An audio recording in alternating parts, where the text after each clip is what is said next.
السلام عليكم ورحمة الله.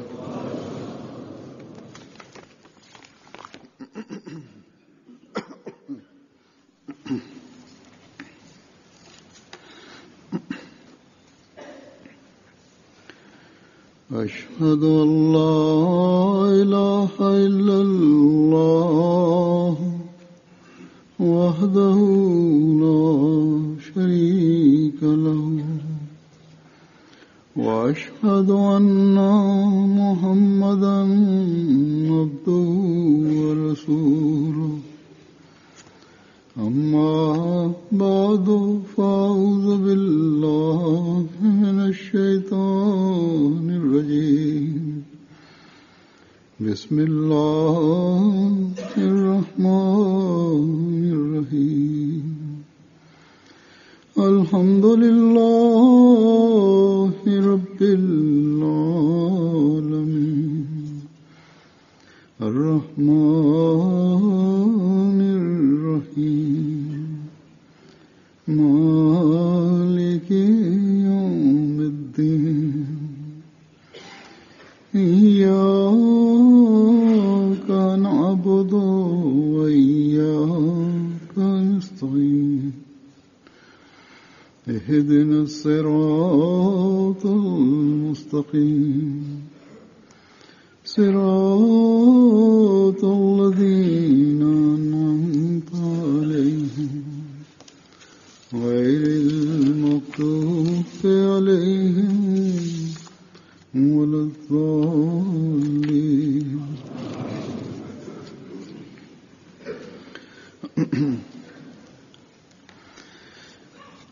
रमज़ान का आखिरी अशरा भी बड़ी तेजी से गुजर रहा है. इस अशरे में दो चीज़ों की तरफ मुसलमान ज़्यादा तवज्जो रखते हैं. العشرة الأخيرة من شهر رمضان الفضيل تمر في هذه الأيام بسرعة كبيرة، وفي هذه العشرة ينتبه المسلمون إلى أمرين اثنين بوجه خاص، أو لنقل بأنهم يهتمون بهما أكثر من ذي قبل. أولهما ليلة القدر، والثاني هو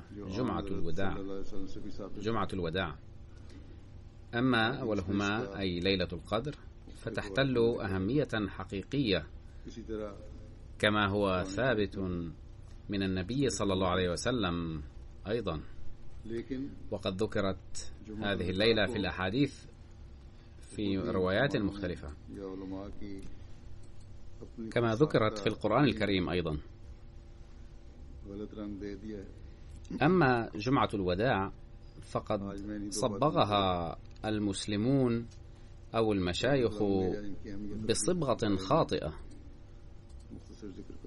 من خلال تفاسير قاموا بها على أهوائهم، وسألفت أنظاركم اليوم إلى هذين الأمرين، وسأذكر أهميتهما وحقيقتهما بإيجاز.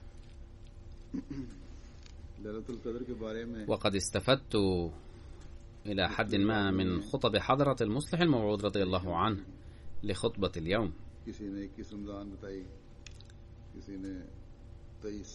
لقد ذكر مختلف الرواة تواريخ مختلفة بصدد ليلة القدر، فمنهم من يقول بظهورها في ليلة 21 من رمضان، وهناك من يقول بأنها تقع بين 23 إلى 29 منه، وهناك بعض الرواة الذين يصرون على ليلة 27 أو 29 من ليالي رمضان هي ليلة القدر بالتحديد، ولكن الرواية المتفق عليها في هذا الصدد هي أنه يجب أن نلتمسها في العشر الأواخر من رمضان. على أي حال، إن ليلة القدر لها حقيقة ثابتة، وصحيح أيضا أن النبي صلى الله عليه وسلم أخبر عن هذه الليلة بالتحديد، أي حين يمر المؤمن الحقيقي بتجربة خاصة لاستجابة أدعيته، وتجاب أدعيته بوجه عام. ये मुअय्यन तारीख आप सल्लल्लाहु अलैहि वसल्लम को ويثبت من الروايات أيضا أن النبي صلى الله عليه وسلم का इल्म होना, इस घड़ी का इल्म होना कोई मामूली चीज أنسي موعد هذه الليلة और हजरत بسبب خطأ رجلين من المسلمين. إن علم هذه الساعة ليس أمرا عاديا، इसका इल्म जो खुदा ताला ने मुझे لدرجة أن رسول الله صلى الله عليه وسلم تمنى أن يخبر جماعة المؤمنين أيضا हदीस में आता है بما أخبره الله تعالى عنها. हजरत सल्लल्लाहु अलैहि वसल्लम को ये इल्म दिया गया तो आप खुशी खुशी घर से बाहर لقد جاء في الأحاديث लोग أن النبي صلى الله عليه وسلم इससे फायदा उठा सकें خرج من بيته فرحا مسرورا तो देखा ليخبر بها الناس दो मुसलमान लड़ ليستفيدوا منها. आप उनकी लड़ाई ولكن عندما خرج من بيته मसरूफ हुए رأى شخصين من المسلمين से आपकी तवज्जो हट गई يتشاجران، فانشغل النبي صلى الله عليه وسلم हजरत सल्लल्लाहु अलैहि वसल्लम को في رفع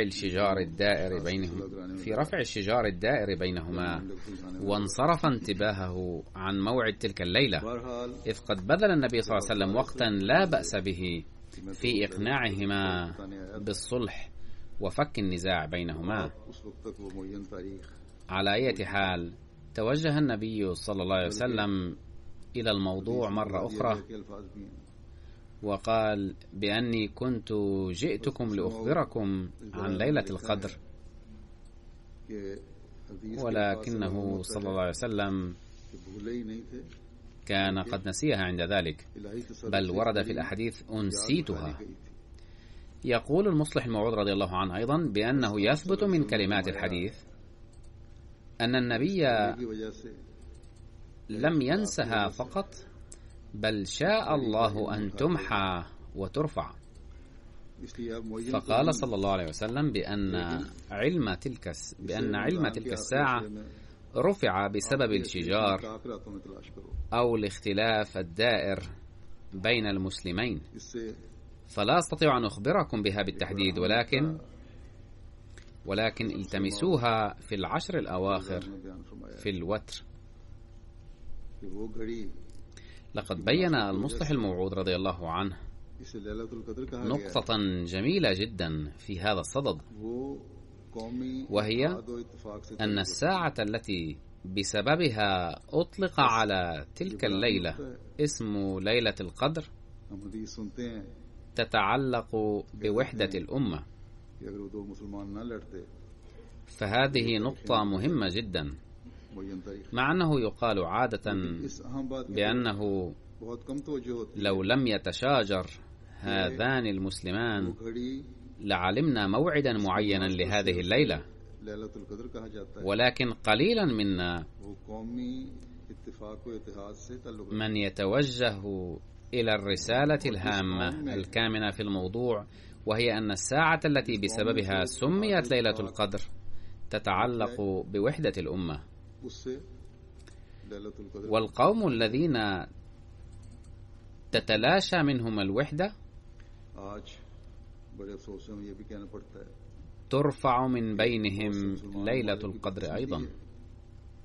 कि इनमें اليوم इत्तेहाद नहीं रहा نضطر للقول بكل أسف रियाया से लड़ रही है أن من سوء حظ البلاد الإسلامية أنه لم تعد فيها الوحدة باقية، गोया إذ هناك حروب ناشبة بين مختلف فئات الشعب، كذلك تقاتل الرعية حكومتهم وتقتل الحكومات رعاياها وتظلمهم، أي لم تتلاشى الوحدة فقط، بل هناك مظالم أيضا ترتكب دون هوادة ورحمة. कि गैरों को भी जरूरत है कि मुसलमानों के खिलाफ فبسبب عدم الوحدة بين المسلمين और यही वजह है يتشجع الأغيار أن يفعلوا ضدهم माना तौर पर इस वक्त ما يحلو لهم.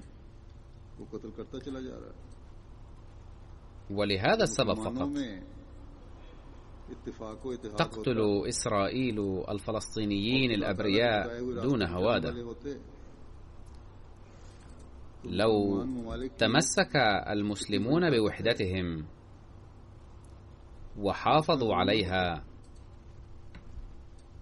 وسلكوا السبل التي أرشدهم الله إليها لحازوا قوة كبيرة ولما ظلموا على هذا النحو،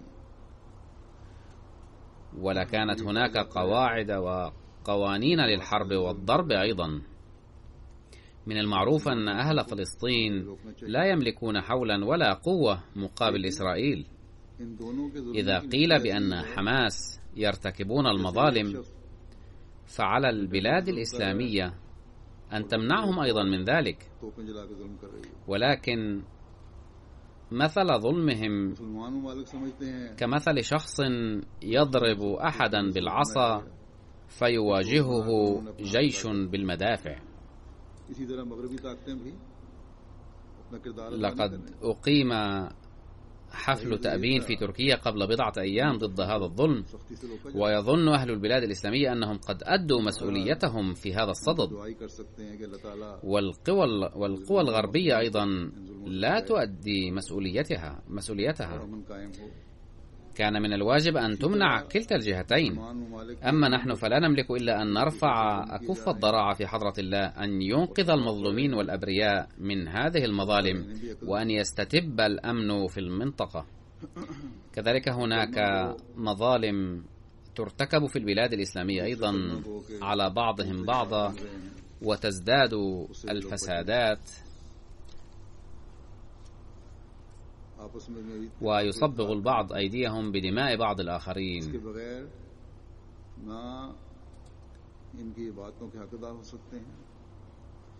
ندعو الله تعالى أن يهبهم العقل والفطنة ليتجنب الناس هذه المظالم ويستتب الأمن والوئام بينهم، وبدون ذلك لا يمكن أن يؤدوا حقوق العبادة، ولا يمكن أن تتحقق أمنيتهم للحصول على ليلة القدر، لأنه عندما ترفع الوحدة من قوم ترفع منهم ليلة القدر أيضا. ولا تكون في نصيبهم إلا الليالي والظلمات وأنواع الحلكة، ويتوقف تقدمهم. المراد من ليلة القدر هي الليلة التي تقدر فيها أقدار الإنسان ويحكم فيها كيف سيعامل فلان في السنة المقبلة، وإلى ما يتقدم وينال الرقي، وما هي المنافع التي سيحصل عليها أو ما هي الخسارة التي يمنى بها. القرارات بتقدم الإنسان تؤخذ في الليل، أي في الظلمة. لقد ربط المصلح الموعود رضي الله عنه هذا الرقي بالرقي المادي، وقال ضاربا مثله أنه يتبين من القرآن الكريم أن الإنسان ينال تقدما ماديا أيضا في أثناء الظلمة المتواصلة. الإنسان يتولد من بطن أمه، والمعلوم أن بطن الأم مجموعة عديدة من الظلمات، وفيها يؤخذ قرار تقدم الإنسان المادي. فلو لم ينل الجنين النمو المناسب فسيبقى ضعيفا. من المعروف أن البيئة المادية التي تعيشها الأم تؤثر على الجنين، كذلك الأغذية التي تأكلها الأم أيضا تؤثر في الجنين.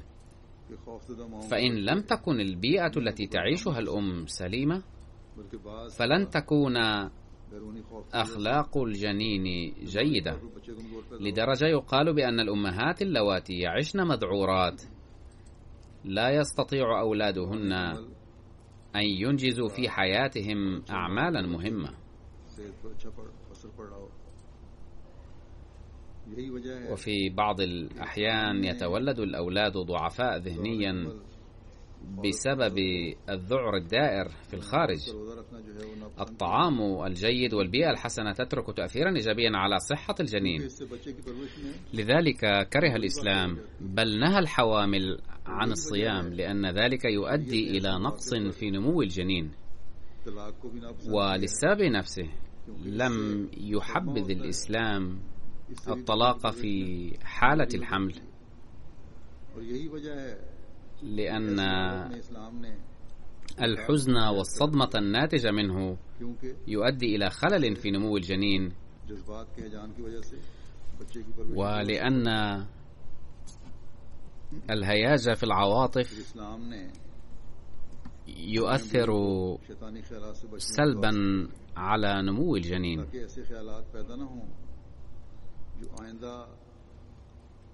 ثم علم الإسلام الزوجين لاجتناب الأفكار السيئة دعاء لكي لا تنشأ في قلوبهما أفكار من هذا القبيل فتتطرق إلى الأولاد أيضا. لقد ورد في الحديث أن الشيطان يجري من الإنسان مجرى الدم، لذا على الزوجين أن يدعوا أن يبعدهم الله من ذلك الشيطان الذي يجري في دمهما ليعصم أولادهما من الشيطان.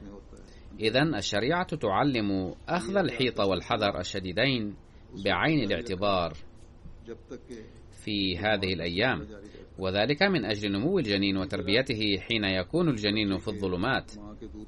وهذا الحذر يبقى قائما ما دامت سلسلة الظلمات جارية. وسلسلة الحذر والحيطة تمتد إلى فترة رضاع الولد حليب أمه، لأن الطفل في هذه الأيام لا يكون متوجها إلى الدنيا من أجل حياته بل إلى أمه فقط. لذلك منعت الأم من الصيام في هذه الأيام أيضا كي لا يضر ذلك بصحة الولد ونموه وتربيته. فكما يتأتى الرقي المادي في الظلمات كذلك يحصل التقدم الروحاني أيضا ليلا، وكل قوم ينال تقدما روحانيا بقدر ما قدموا من التضحيات في المراحل الابتدائية. وإن ليلة القدر لهذا القوم تكون معيارا أو يكون معيارا لفترة تقدمهم، بمعنى أن ليلة القدر لقوم يكون معيارا لعمره. لذلك قال النبي صلى الله عليه وسلم أنه بقدر ما يكون الإنسان مقربا إلى الله يواجه الابتلاءات بالقدر نفسه. فلا بد من الانتباه إلى أننا أيضا نمر بالابتلاءات في بعض الأماكن، وهذا يشكل ليلة القدر لنا. فبسبب الابتلاء يلتمس المرء ليلة القدر بشدة وحماس أكبر، ويتوجه إلى الدعاء أكثر من ذي قبل.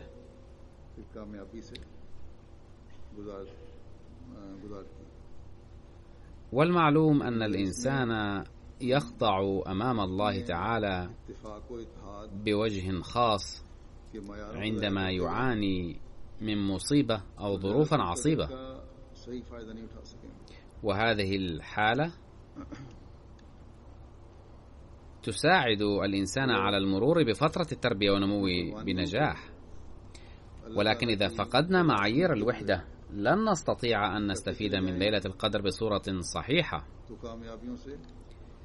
وإذا استمررنا في تقديم تضحياتنا في سبيل الله حاسبين إياها مجلبة لرضا الله تعالى، فسوف نستمر في حيازة النجاحات المتتالية أيضا. وبذلك سننال حياة جديدة ونبرز للعيان بصورة جديدة. وإذا حافظنا على وحدتنا لوجه الله ونيل رضاه فسوف نعبر محطات جديدة للتقدم والازدهار بإذن الله. فهذه نقطة مهمة جدا يجب أن يجعلها كل منا نصب عينيه، ألا وهي أن القرار لرقينا غير العادي لن يصدر إلا إذا مررنا بليلة القدر بنجاح. لا شك أن هذا الحكم كله في يد الله، وهو الذي يستجيب الأدعية، وهو الذي يقدر أن يجعل ليلة القدر في نصيب من يشاء. ولكن لا بد لنا من الالتزام بأمور تساعد على الحصول على ليلة القدر. عندها يكون مطلع الفجر أيضا غير عادي، وعندئذ يلاحظ اليوم الذي يطلع علينا حاملا نجاحات غير عادية لنا. فعلينا أن نضع كل هذه الأمور في الحسبان للاستفادة من ليلة القدر.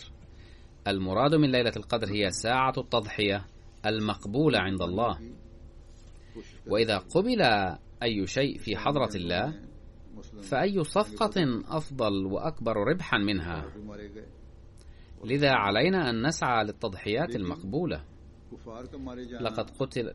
لقد قتل الكفار والمسلمون في الغزوات الإسلامية، ولكن هلاك الكفار لم يكن ليلة القدر لهم، بينما كان استشهاد المسلمين ليلة القدر لهم حتما.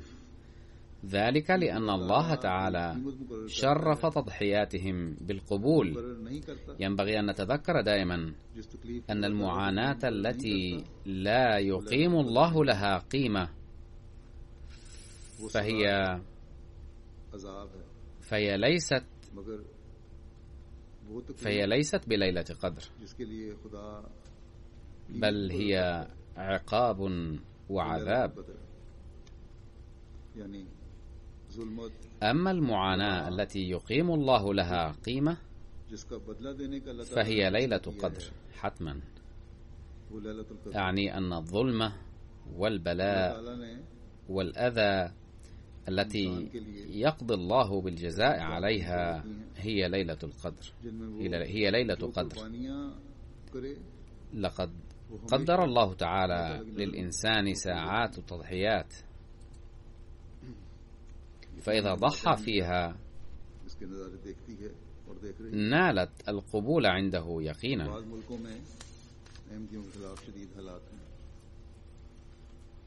والجماعة الإسلامية الأحمدية قد ترى مشاهد ذلك ولا تزال، فهي تتعرض في بعض البلاد لظروف صعبة تبشر بطلوع ليلة القدر لها، حيث تتسبب هذه المعاناة في تأسيس فروع جديدة للجماعة في شتى البلدان والمدن. فكي نرث المزيد من فيوض وبركات ليلة القدر هذه، يجب على كل منا أن يعاهد على أننا سنزداد اتفاقا واتحادا،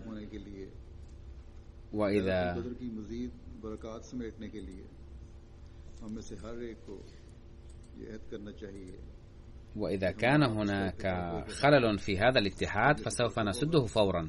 اعلموا أننا سنرث بركات ليلة القدر الحقيقية إذا ما صرنا مثالا لقول الله تعالى في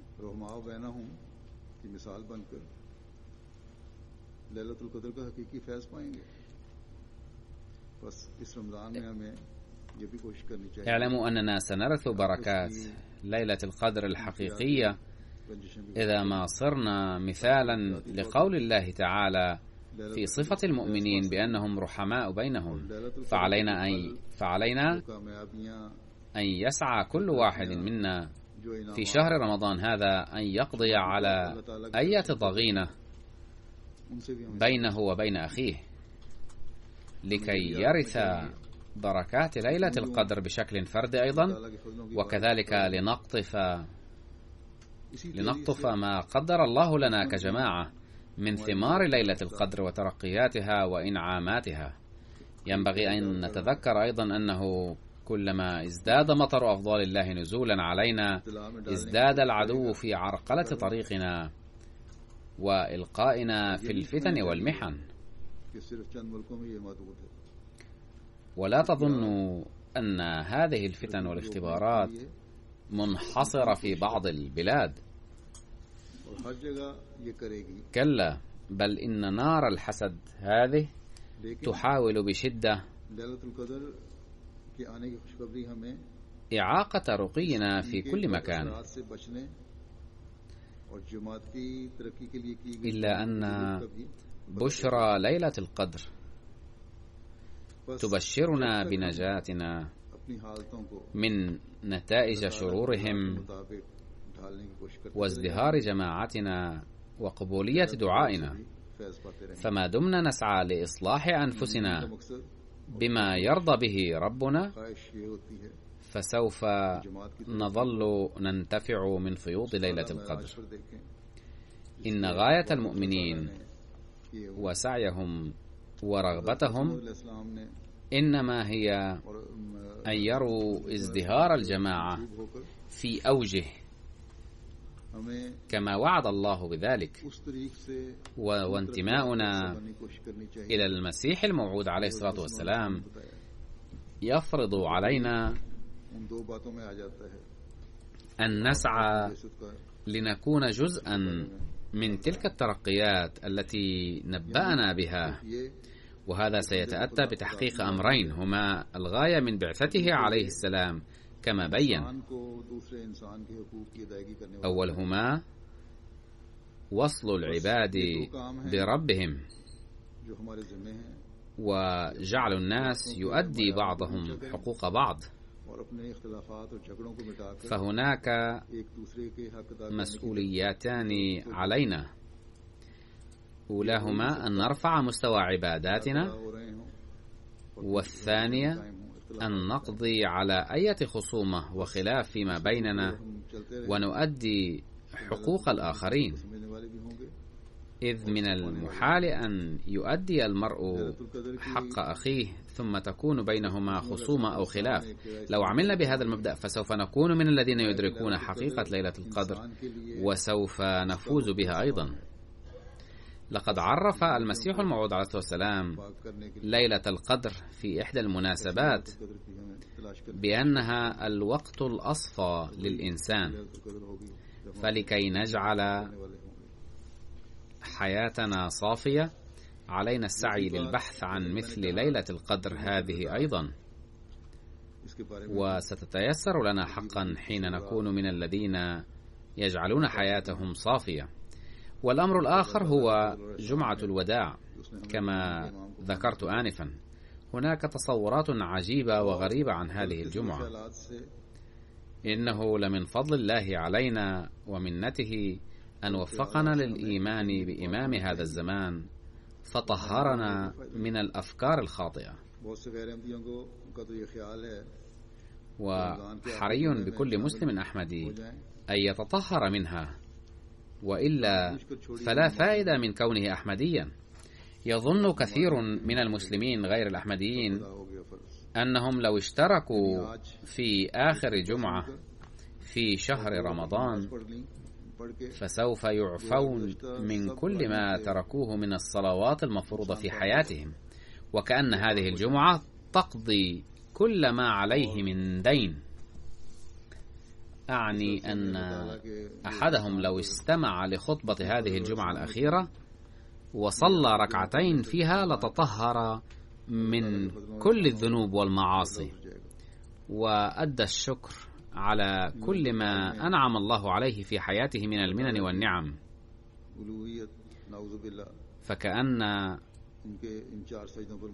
فكأن ألوهية الله متوقفة عندهم،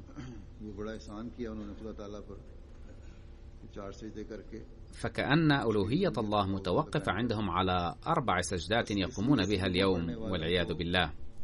والحق أن الذين يصلون جمعة الوداع كما يسمونها بهذه النية لا تنفعهم هذه الجمعة، ولا ينفعهم شهر رمضان ولا ليلة القدر، بل تأتي هذه الليلة لنفع غيرهم. اعلموا دوما أن أحكام الله تعالى إنما هي منة علينا، والعمل بها ينفعنا نحن. إنها ليست غرامة حتى يتحايل المرء للتخلص منها. يتحايل المرء للتخلص من العقوبة والغرامة، ولا يبحث العاقل عن تحايل على العمل بما هو نافع له. فمن ذا الذي يريد ألا يرزق بالأولاد، وألا يشفى من الأسقام، وألا ينال هو وأولاده العلم، وألا ينعم أقاربه وأصدقاؤه بالراحة والطمأنينة، وألا ينال أولاده العزة والشرف. لا أحد يريد ذلك، إنما يبحث عن الحيل إذا كان الأمر عكس ذلك للتخلص من المشاكل والصعاب.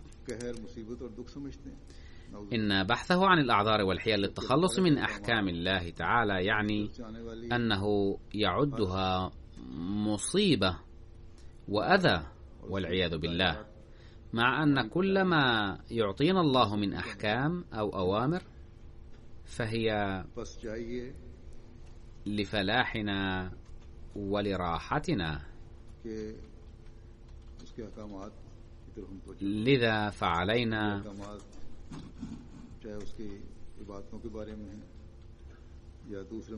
أن نهتم بالعمل بأحكامه سبحانه وتعالى،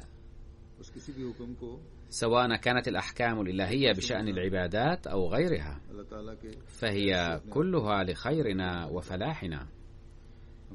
فاعتبار أي من هذه الأحكام غرامة إنما هو بمنزلة الحرمان من الفيوض الإلهية. اعلموا دائما أن الله تعالى هو الذي منحنا الحياة، وهو الذي أرسلنا في هذه الدنيا، وهو الذي جعل لحياتنا غاية، ألا وهي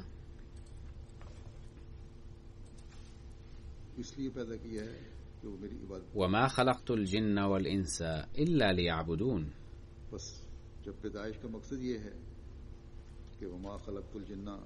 فما دامت عبادة الله هي غاية خلقنا، فهي ليست خاصة بيوم معين أو بجمعة،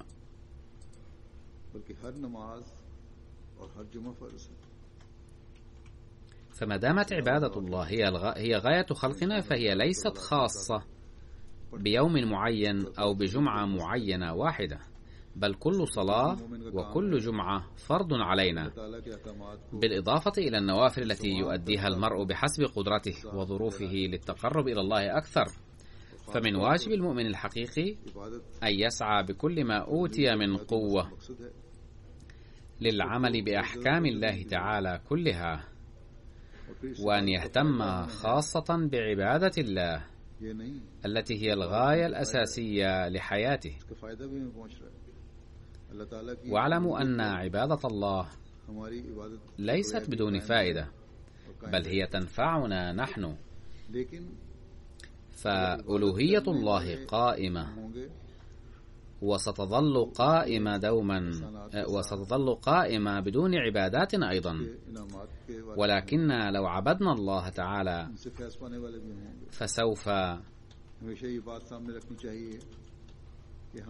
فسوف نرث نعمه وأفضاله وفيوضه. ضعوا في الحسبان دوما أننا لن نكون من المؤمنين المخلصين في الإيمان إلا إذا عملنا بأحكام الله تعالى. إن علاقة المؤمن المخلص مع الله تعالى تشبه العلاقة بين صديقين، ولنعلم أن الصداقة تكون من الطرفين، حيث يطيع كل واحد منهما الآخر ويطيعه بإخلاص ووفاء، وليس أن يفرض أحدهما على الآخر ما يريد فيطيعه الآخر دائما. فعلاقة الصداقة الدنيوية ترشدنا إلى قضية قبولية الدعاء، أعني أنها تكشف لنا أننا إذا عملنا بأحكام الله تعالى بإخلاص وصدق فإنه سيستجيب لأدعيتنا. إذا كان الصديقان مخلصين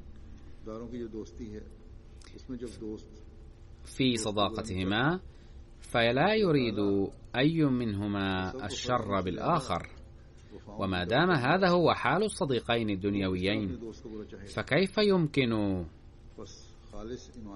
أن يريد الله الشر بصديقه مع أنه تعالى هو أوفى من كل وفي؟ الحق أن الإيمان الخالص يجلب رحمة الله وبركته.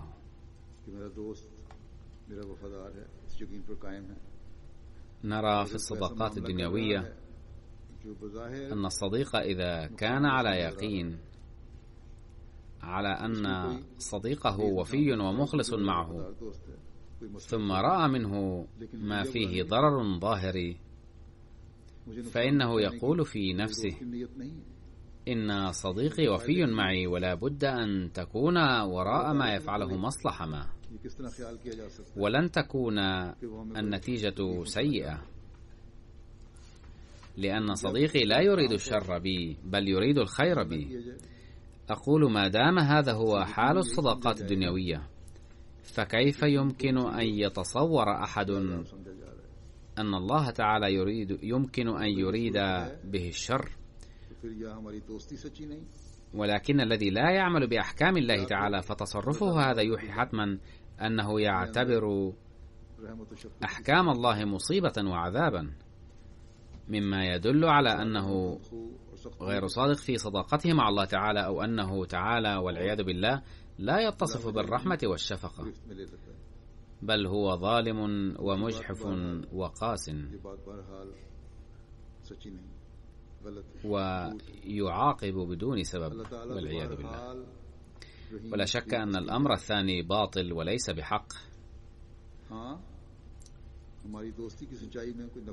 فإن الله تعالى بكل حال هو رحيم وشفيق، ولا بد أن يكون في صداقتنا خلل وعيب، ولا بد أن يكون الضعف والتقصير منا، حيث لم نجعل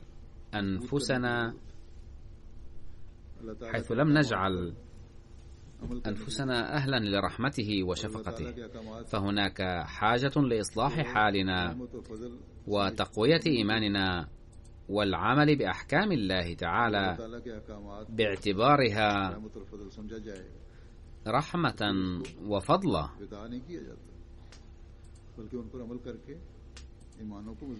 لنكون أهلا لنزول رحمة الله وشفقته علينا.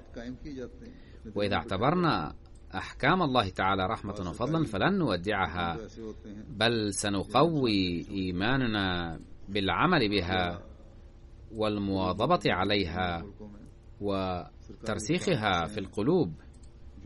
لا شك أن هناك بعض الأوامر الحكومية التي يعتبرها الإنسان غرامة أحيانا، أو في البلاد الفقيرة من بلاد العالم الثالث يصدر الحكام بعض الأوامر التي تتجاوز حدود القانون مما يسبب للناس أذى كثيرا، فمثلا تتحول زيارتهم لمنطقة ما إلى أذى للناس، فعندما تكون في منطقة ما جولة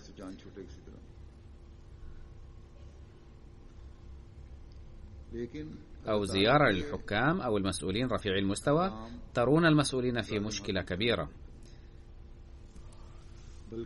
ويسعى الناس ويدعون أن تلغى زيارتهم وأن يتخلصوا منه بطريقة أو بأخرى، ولكن لا تشابه أوامر الله تعالى تصرفات الحكام الظالمين، بل إنها رحمة، وعدم العمل بها علامة للدمار. كل حكم من أحكام الله تعالى يجلب الرحمة، والعمل به ينيل رحمة بلا حدود. لنأخذ مثال الصلاة، فلا يحين وقت الصلاة كي يشعر الناس بأن عبئا كبيرا وقع عليهم، فليتخلصوا من هذه الغرامة بأسرع ما يمكن وليخرجوها من بيتهم. كذلك لا يأتي شهر رمضان لنمضيه دون الاهتمام به، كأن نصوم لأنه فرض فنصوم مع أهل الدنيا دون أي اهتمام زائد له. كذلك العبادات الأخرى فينبغي ألا نتعامل معها وكأننا نؤديها متماشين مع الجو العام إلى أن نتخلص منها. كلا، بل المؤمن يسعى دوما أن يحتفظ بهذه العبادات عنده. لو صلى مؤمن مرة صلاة حقيقية بإخلاص القلب فلن تخرج مثل هذه الصلاة من قلبه، لأن لها لذة عجيبة ترغبه دوما في الصلاة مستقبلا.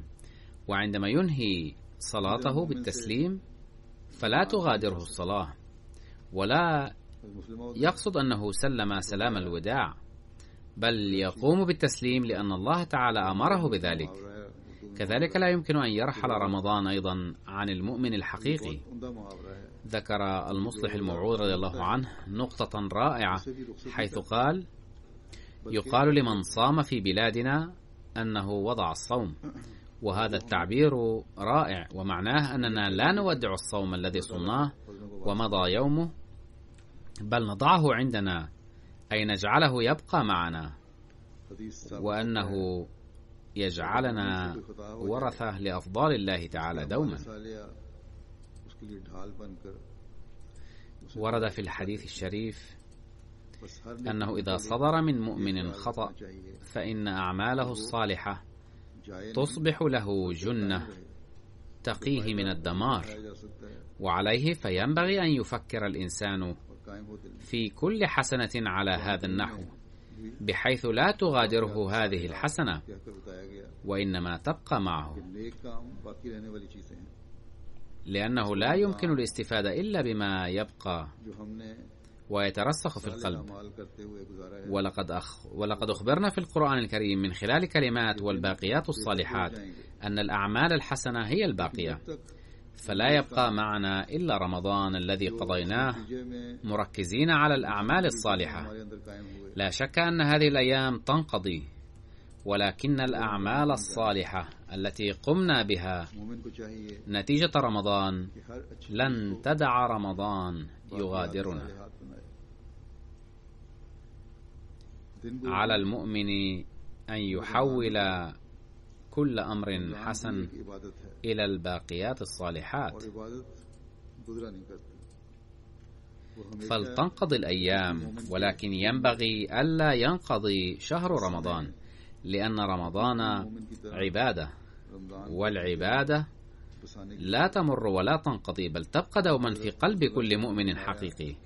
فهناك حاجة ماسة لنقيم رمضان ونرسخه في قلوبنا كالمؤمن الحقيقي. قال النبي صلى الله عليه وسلم: إن المؤمن إذا كسب حسنة نكتت في قلبه نكتة بيضاء، ثم إذا كسب حسنة أخرى نكت نكتة بيضاء أخرى، ثم إذا تتابعت حسناته ازداد قلبه بياضا حتى يبيض كله. كذلك من أذنب ذنبا كانت نكتة سوداء في قلبه، وإذا تتابعت الذنوب نكت في قلبه نكتة بعد نكتة حتى يسود القلب كله. هكذا فإن الأعمال الصالحة والسيئة كليهما تجتمعان في قلب الإنسان تترك آثارهما عليه، فعلينا أن نسعى جاهدين لجمع الأعمال الحسنة فقط في قلوبنا، فلتبقى تلك الحسنات التي كسبناها في رمضان هذه قائمة في قلوبنا، ما يريد الله تعالى خلقه فينا من خلال رمضان هو أن نملأ قلوبنا بالحسنات. فرمضان لم يأتي ب29 أو 30 ليلة أو نهارا لنا، لأن الليل والنهار يتكرر في الشهور الأخرى أيضا، بل جلب لنا هذا الشهر عبادات وأعمالا صالحة أخرى، وجاء ينبهنا لأدائها والعمل بها. علينا أن نحتفظ بها في قلوبنا، ولا يسعى أحد سلب الشيء الذي حفظ في القلب ما لم يخرجه الإنسان بنفسه ويضيعه. فمن واجب المؤمن أن يقدر إنعام الله هذا حق قدره. تذكروا دوما أنه لم تأتي هذه الجمعة لكي نصليها فنودع بها رمضان، بل أتت لكي نستفيد بها إذا شئنا فنجعلها قائمة في قلوبنا. لقد عد رسول الله صلى الله عليه وسلم الجمعة عيدا من أعياد المسلمين، وهناك ساعة في هذا اليوم حسب الحديث تستجاب فيها الأدعية بكثرة، فيجب أن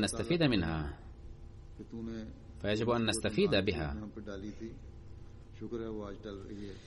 فلم نأتي اليوم إلى المسجد لنشكر الله تعالى قائلين بأن المصيبة التي ألقيتها علينا بصورة رمضان تزول عنا اليوم أو تغادرنا. ينبغي ألا يأتي أحد بهذا التفكير، كما ينبغي ألا يكون هذا تفكير أي أحمدي، بل جئنا اليوم لكي نقوم في هذه الساعات المباركة بالدعاء التالي: اللهم سينقضي شهر رمضان كله خلال 3 أيام قادمة أو 4، ولكن لا تجعل حقيقة رمضان والعبادات التي قمنا بها فيه والأعمال الصالحة التي كسبناها تغادرنا أبدا، بل اجعلها محفوظة في قلوبنا. فلو عرفنا هذه الجمعة من هذا المنطلق أو أردنا الاستفادة منها فسنجد أنها مليئة بالبركات. ولكن إن انتهى رمضان بهذه الجمعة أو غادرنا بعد 3 أيام أو 4 ثم نسينا الحسنات التي داومنا عليها فيه، فإنه لشقاء كبير. لا يفرح الولد عند فراقه من أبيه، ولا الأم من ابنها، ولا الأخ من أخيه، بل لا يفرح أي صديق مخلص عند فراقه صديقه، ولا عزيز أو قريب لدى مفارقته أعزائهم وقاربهم، إنما نفرح عن انفصالنا عن العدو. وعليه فلا يمكن للمؤمن الحقيقي أن يفرح بفراقه رمضان، ولا يمكن لأحد أن يفرح بانفصال البركة عنه. هل من أحد يفرح عند انفصال البركة عنه؟ ومن فرح بذلك فلا يقال عنه إلا أنه شقي. فينبغي أن يدعو كل واحد منا اليوم أن يوثق الله تعالى ارتباطنا بهذا اليوم، وألا تنفصل من رمضان أي ساعة من ساعات حياتنا. ينبغي أن نتدبر دوما في حقيقة رمضان. ولقد أخبرنا الله تعالى عن حقيقته، وهو ما ذكرته في الخطبة الأولى في شهر رمضان، في قوله تعالى: شهر رمضان الذي أنزل فيه القرآن، أي تلك الأيام المباركة التي نزل فيها القرآن تسمى رمضان. أما إذا توقف نزول القرآن فلن تبقى تلك الأيام مباركة، بل ستصبح نحسة. فمن واجب المؤمنين أن يسعوا جاهدين ليجعلوا تركيزهم على قراءة القرآن وتعلمه. الذي حظوا به في رمضان جزءا من حياتهم خلال السنة كلها.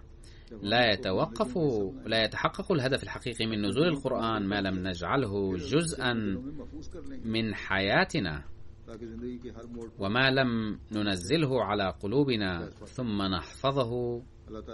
ثم نحفظه فيها لكي نستفيد به عند كل منعطف من منعطفات حياتنا. ندعو الله تعالى أن يوفقنا للانتباه دوما إلى الأمرين اللذين ذكرتهما اليوم، وأن نكون مدركين حقيقتهما، وأن ترتقي بنا ليلة القدر إلى مراقي الفلاح، وأن نكتسب معرفتها الحقيقية، وألا تكون الجمعة الأخيرة من شهر رمضان، وينبغي ألا يقال عنها بأنها جمعة الوداع. يجب أن تكون مودعة بركات رمضان، بل ينبغي أن تصبح الاستفاضة به جزءا من حياتنا، وأن نحقق دوما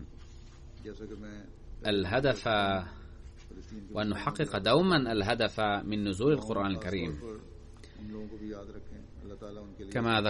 كما ذكرت سابقا أيضا عن حالة مسلمي فلسطين، فاذكروهم في دعواتكم بوجه خاص، أن ييسر لهم الله تعالى أمورهم ويخرجهم من محنتهم هذه. بعد الصلاة سأصلي صلاة الغائب على السيد نعيم الله خان من كرغستان، الذي توفي في 21 من يوليو 2014 إثر صدمة قلبية عن عمر ناهز 61 عاما. إنا لله وإنا إليه راجعون. لقد وفق للخدمة في إقامة فروع الجماعة في دول آسيا الوسطى ولا سيما في قرغستان، كما وفق للخدمة نائبا لرئيس جماعة قرغستان. أيضا كان قد سافر إلى هذه المنطقة تلبية لنداء الخليفة الرابع رحمه الله، الذي انتدب الأحمديين للتوجه إلى هذه الدول بقصد التجارة، إلا أنه قام بأعمال الجماعة أيضا، بل كان سباقا فيها دوما، وكان يؤثر أعمال الجماعة على أعماله الخاصة. ظل يخدم الجماعة بإخلاص حتى آخر لحظة من حياته رغم الظروف غير المواتية. كان مواظبا على الصلوات وصلاة التهجد والدعاء، ومكثرا من أعمال الخير والصدقة، وسباقا في المساهمة في التبرعات الإلزامية والإنفاق في المشاريع المالية الأخرى للجماعة، ومهتما بإعانة الفقراء، وكان مخلصا جدا. كان يرتبط بالخلافة بأواصر المحبة والوفاء. لقد اعتنى بالمبلغين الذين أرسلوا إلى هناك لدى مواجهتهم مشاكل هناك، كما كان يهتم اهتماما بالغا بضيوف المركز. أيضا إن جميع المبلغين الذين وفقوا للخدمة في هذه المناطق أو لا زالوا يوفقون يقولون بأنه كان شجاعا ويكن للجماعة حبا وغيرة عظيمة. ولقد لعب دورا هاما في شراء مركز الجماعة في كرغستان. كان منضما إلى نظام الوصية. كان متزوجا من زوجتين، إحداهما باكستانية والأخرى روسية. ترك خلفه بنتين و4 أبناء، 2 منهما من زوجته الروسية.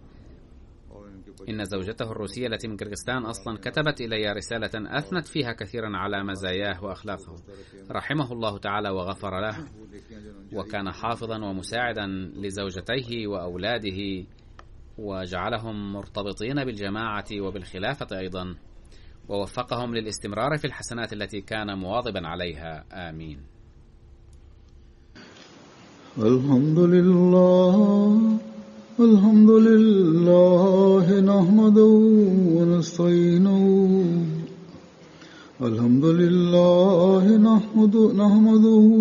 ونستعينه ونستغفره ونؤمن به ونتوكل عليه ونعوذ بالله من شرور أنفسنا ومن سيئات أعمالنا. من يهده الله فلا مضل له ومن يضلل فلا هادي له.